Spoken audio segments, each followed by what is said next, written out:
थे तो उसके बैग में हम ईंट उठा, भूत अंदर आ गया तो बोले तो हमने पूरी प्लानिंग की, सीसी डर के हमारे उसने रजाई हटाई, जमीन पर गिरी और वह तुरंत ऊपर खटिया के ऊपर बैठ गया, है ना। तो जलजला जो होता है उसे उर्दू में जलजला, हिंदी में भूकंप और अंग्रेजी में अर्थक्वेक कहते हैं, है ना, अर्थक्वेक कहते हैं। तो आपने हमसे जलजला वाली कहानी नहीं सुनी तो कहानी सुनी है। बात उन दिनों की है जब आईआईटी में पढ़ते थे, ठीक है। और जब आईआईटी में पढ़ते थे तो वहाँ बहुत सारे मित्र मिलते हैं, जैसे अभी आप जाओगे आपको भी बहुत सारे मित्र मिलेंगे और गोल्डन लाइफ जियोगे आप। इसी तरह गोल्डन लाइफ हम भी जी रहे थे आईआईटी कानपुर में। वहाँ बहुत सारे दोस्त बने और उसमें हम 4 लोगों की फ्रीक्वेंसी ज़्यादा मैच होती थी। मैं था, 3 दोस्त और थे, उसमें हमारा एक दोस्त था जिसको हम प्यार से हड्डी बोलते थे। हड्डी हड्डी इसलिए बोलते थे, बहुत ज़्यादा कमज़ोर बच्चा था, कमज़ोर, बिल्कुल कमज़ोर, 50 किलो या 45 किलो या 30 किलो के आसपास वजन, कमर का साइज 26, ऐसा। तो हम उसे बोलते थे यार, हड्डी बोलते थे, हड्डी। हड्डी को अक्सर हम छेड़ा करते थे। कई बार हड्डी के साथ जब लेक्चर जा रहे होते थे तो उसके बैग में हम ईंट उठा के डाल दिया करते थे। बोले ईंट क्यों डाली? हम कहते थे यार आंधी चल रही है, उड़ जाएगा तो क्या करेंगे। कई बार क्लास में कोई छींकता था तो सब हड्डी को पकड़ लेते थे, जकड़ लेते थे। हड्डी कहता क्या कर रहे हो? फिर हम कहते थे यार कहीं उड़ जाएगा। ऐसे ही उसमें हमारा एक दोस्त और भी था, है ना, वो थोड़ा काला था, तो उसे भी हम बहुत छेड़ते थे, मजा आता था आपस में। तो काफी काला था वो तो हम उसे कहते थे इसे सुबह दूध का ग्लास लेकर आए, ब्रेकफास्ट में मिल रहा है दूध का ग्लास लेकर आए। अरे यार दूध, कॉफी पीने का मन था। उसे कहते यार जरा अपनी उंगली घुमाइए उसमें, एक बार बस तू उंगली घुमा दे, कॉफी बन जाएगी। फिर कभी स्विमिंग के लिए जाते थे आईआईटी में तो हम सब कूद जाते थे उसको बाहर, बोले तू बाहर, तू पहले पहले हमें सबको जाने दे, पहले हम नहा रहे फिर बाहर आएंगे, फिर तू आ जाइयो अंदर। वो कहता क्यों? मैं तूने अंदर जाके रंग छोड़ दिया तो पानी काला हो जाएगा सर। तो ऐसे छेड़ते थे मित्र, है ना, दोस्ती में तो होता रहता है ये सब, ठीक है। हाँ, तो एक बच्चा एक हमारे बैच में एक लड़का था जिसका नाम था आसिफ। आसिफ क्या था? आसिफ बढ़िया ब्रिलियंट लड़का था, खूब पढ़ाई करता था, मेहनती बच्चा था, लेकिन उसे भूतों से और चुड़ैलों से बहुत डर लगता था, भूतों और चुड़ैलों से। और वो पकाऊ बोरिंग टाइप बच्चा था थोड़ा, है? तो कभी आ जाता था, हम चारों बैठे मस्ती कर रहे हैं, आ जाता था रूम पर, आ गया, हम चारों बैठे मजाक कर रहे हैं, वो आ गया। अब हमें लगता था अरे यार ये कहाँ से आ गया, हमें लगता था इसे हटाओ। अब हटाओ भगाओ कैसे? हम तुरंत बात स्विच कर देते थे चुड़ैल भूतों पर।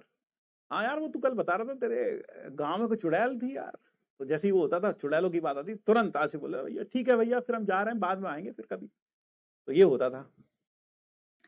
आसिफ का जो रूम था वो फर्स्ट फ्लोर पर था, हॉस्टल में फ्लोर्स होते हैं, फर्स्ट फ्लोर पर रूम था और सीढ़ियों के बिल्कुल पास वाला रूम था, जैसे सीढ़ियां उसके उसके रूम के साथ से ऊपर जाती थी, है ना। और आसिफ की एक आदत थी, वो रात को, क्योंकि भूत और चुड़ैलों का डर था, तो रात को कभी भी लाइट बंद करके नहीं सोता, लाइट जला के सोता था। और दरवाजा खुला, दरवाजा अंदर से बंद नहीं करता था, कुंडी में लगाता था, खुला रहता था। क्यों? हम पूछते थे क्यों भाई? रात को लाइट जला के सोता है, समझ में आता है भूत भूत आ जाएगा इसलिए डर लगता है तो लाइट जला के सोता है। वो दरवाजा क्यों खोल के सोता है? अगर बाहर से भूत अंदर आ गया तो? बोले हाँ बाहर से भूत अंदर आ गया तो दरवाजा बंद करके सोना चाहिए तुझको। लेकिन भाई आईआईटीएन था, लॉजिक अलग था उसका। कह रहा अगर चुड़ैल पहले से अंदर हुई तो दरवाजा खोलने का समय किसके पास होगा? हाँ तो कुंडी कौन खोलेगा? मैं तो सीधा खोलूंगा, भाग लूंगा। भाई लॉजिक तो है, ये लॉजिक तो है, लॉजिक तो सही है भाई लॉजिक तो अच्छा है, लॉजिक तो बढ़िया है। ये भाई पहले से अंदर हुआ तो? हाँ, लॉजिक तो बढ़िया था। तो ऐसे ही एक बार क्या हुआ, एग्जाम चल रहे थे हमारे, सेमेस्टर एग्जाम। रात को आईआईटी में जो मेस होती है वो रात को 9 साढ़े 9 बजे तक खाना मिलता है, 10 बजे तक फिर बंद हो जाता है। फिर उसके बाद कैंटीन तो चलती रहती है पूरा दिन, और रात को 2:30 बजे तक कैंटीन चलती है, 2:30 या 3 बजे तक कैंटीन चलती है।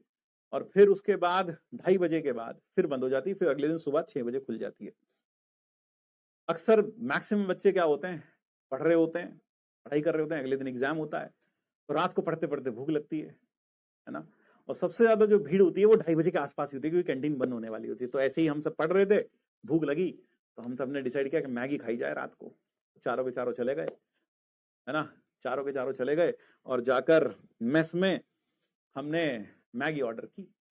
अब मैगी ऑर्डर की, मैगी खा रहे थे, सर्दियों का टाइम था। कानपुर में सर्दी बहुत होती है, सर्दी का टाइम था, मैगी खा रहे थे, गरम गरम मैगी, सर्दियाँ, मजा आ रहा था।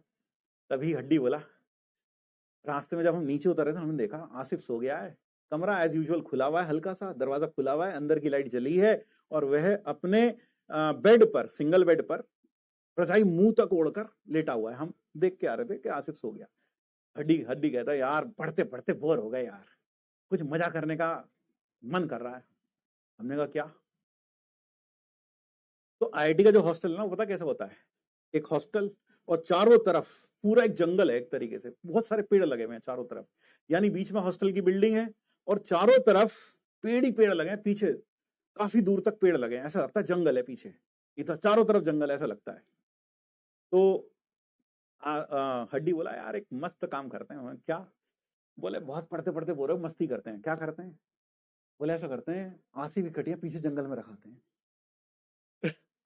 आसिफ की खटिया उठा के सीधा पीछे जंगल में रखाते हैं। मैं कह रहा जब सुबह उठेगा तो पता चलेगा कि भाई भूत कहाँ ले गया मुझे उठा के रात को। ठीक है, तो हमने कहा यार आइडिया तो बहुत बढ़िया है, लड़के तो वैसे भी है ना, हाँ ऐसे काम है तो सबसे पहले हमने कहा भाई मजा आ जाएगा, बात तो सही है, हाँ बात तो सही है। खटिया उठा के रखा था, खटिया गुम नहीं, खटिया के समेत उसको वो उसके ऊपर सोया हो, उसको उठा के बाहर रखे आते खटिया के समेत। हाँ ये थोड़ी ना पहले उसको हटाएंगे खटिया से, खटिया के समेत उठा के बाहर रखे आते हैं, ये सोचा था। उन्होंने कहा सही है यार, उठा के रखाते हैं, बात तो बढ़िया है। तो हड्डी, हमने देखा भाई हम तो ठीक ठाक थे भाई, हड्डी बेचारा 35 किलो का। हमने कहा तू कैसे उठा के खटिया? बोले नहीं नहीं मैं उठा लूंगा। हमने कहा भैया अंकल इसके लिए एक बॉर्नविटा लाओ, एक बॉर्नविटा पिलाओ, शक्ति की जरूरत है भाई को। तो उसने बॉर्नविटा पिया और फिर हम चले। जब चले तो कोई दिक्कत की बात ही नहीं थी, दरवाजा खुला था, लाइट जली थी, कोई दिक्कत ही नहीं था। हमने पूरा प्लान बनाया, स्ट्रैटेजी बनाई पूरी कि कैसे ये इस काम को हम मुकम्मल करेंगे। ठीक है, तो कैसे मुकम्मल करेंगे? तो हमने कहा कि भाई 4 लोग जाएंगे, खटिया के 4 कोनों पर 4 लोग खड़े हो जाएंगे, 4 लोग थे, 5 की जरूरत ही नहीं थी हमें, खड़े हो जाएंगे चारों। फिर हड्डी बोलेगा 1 2 3 4 5 गो, और सब लोग खटिया उठा के कंधे पर रख लेंगे अपने अपने।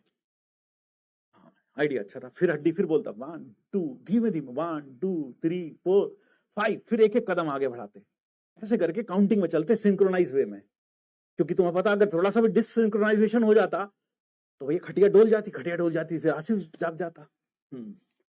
तो हमने पूरी प्लानिंग की। सीसीटीवी वीवीटीवी नहीं थे आज, उस समय नहीं थे भाई, ये तो अब चला है चलन ज्यादा। ठीक है, वार्डन भी ऐसे थोड़ी ना घूमता रहता है। हाँ तो फिर हमने क्या किया, हम गए, हम चारों एज प्लान्ड खड़े हो गए चारों तरफ, और उसने बोला 1 2 3 4, उठाई खटिया कंधे पे रख ली। आसिफ बिल्कुल चुपचाप आराम से लेटा हुआ है, पूरा रजाई ओढ़कर मुंह तक, उसे पता भी नहीं चला, इतनी आराम से उठा के कंधे पे रखी, पता भी नहीं चला उसको। अब सोचो, इमेजिन करो एक छोटा सा कमरा, उसमें 4 लड़के खड़े हुए हैं और चारों लड़कों के कंधे पर खटिया रखी हुई है, और उस खटिया के ऊपर एक आदमी सोया हुआ है जिसके चेहरे पर रजाई है। सोच के देखो भैया, हम तो हंस रहे हम तो हंस रहे, हमें लगा ही अंतिम, एक बोला भैया अंतिम यात्रा में चल रहा है क्या, राम नाम हो रहा है क्या? नहीं भैया चलो शोर मत करो, जाग जाएगा। फिर हमने कहा 1 2 3 4, एक एक कदम आगे बढ़ाया हमने, एक एक कदम। अब हमने एक एक कदम आगे बढ़ाया, हड्डी ने भी एक कदम आगे बढ़ाया। हड्डी था 35 किलो का, आज से थोड़ा ठीक ठाक था, वजन काफी था। अब जैसे ही हड्डी ने कदम आगे बढ़ाया, प्रेशर के कारण हड्डी का घुटना मुड़ गया, ऐसे ऐसे हो गया हड्डी। और जब हड्डी ऐसे हो गया ना, झेल नहीं पा रहा था बेचारा, बहुत बोझ था, तो जैसे ही ऐसे हो ना, खटिया उधर से झुक गई। अब खटिया उधर से झुक गई, भाई ऑब्वियस सी बात है, खटिया झुक गई। अब खटिया झुक गई तो भैया आसिफ की नींद खुल गई। अब सोचो, इमेजिन करो, वो लगभग जमीन से 5 5.5 फीट या 6 फीट ऊपर है और उसकी आंख खुल गई। वो तो गनीमत ऊपर पंखा भी नहीं चल रहा था, सर्दियां थी, आंख खुल गई। तो जैसे ही उसकी आंख खुली, उसने रजाई उठाई। अब रजाई जैसे ही हटाई तो रजाई तो हटाई तो कहां गिरी? नीचे जमीन पर। डर के मारे उसने रजाई हटाई, जमीन पर गिरी, और वह तुरंत ऊपर खटिया के ऊपर बैठ गया, है ना, इबादत करने लग गया। मतलब ऐसे बैठ गया जैसे कि या अल्लाह जलजला आ गया, उसको ऐसा लगा कि भूकंप आ गया। ऊपर खटिया के ऊपर बैठ गया, या अल्लाह जलजला। तो भाई हमने उस वक्त खटिया वहीं पटकी उसे उतार के नीचे रखा और हंसने लग गए। फिर वो कह रहा क्या भाई तुम क्या कर रहे थे? हमने कहा यार ऐसा ऐसा प्लान था। वो भी हंसा फिर हमारे साथ बहुत, है ना। 2-4 भली बुरी सुनाई उसने कि सालो ये कर रहे हो तुम, ये सब उसने बोला। वो भी हंसा फिर भूत, कह रहा ये मतलब यार हड्डी को क्यों रख लिया साथ में, किसी और को लाना था। उल्टा ये कह रहा हमें, कह रहा किसी और को लाना था अगर खटिया बाहर रखनी थी तो तुमको। कह रहा किसी और को लाना था। मतलब बहुत बढ़िया आदमी था, बहुत मजा आया उसके साथ। और ये एक पल था ऐसा जो हम जिंदगी में कभी भूल नहीं सकते, जो कभी भूल नहीं सकते भाई, कभी नहीं भूल सकते।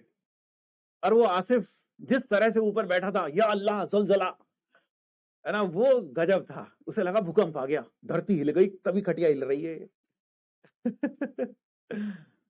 और उसके बाद भी वो मस्त बिल्कुल कहता यार इसको कहाँ ले लिया, किसी और को अच्छे को लेके आते तब तो बाहर भी जा सकते थे तुम, इसको ले आए तुम।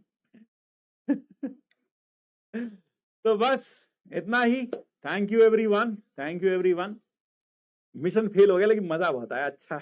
नहीं तो ये प्लान था कि खटिया उठा के जंगल में रखाएंगे, सुबह आसिफ जब उठेगा करके उठेगा, देखो वो भाई भूत कहाँ ले आया मुझको रात को घसीट के।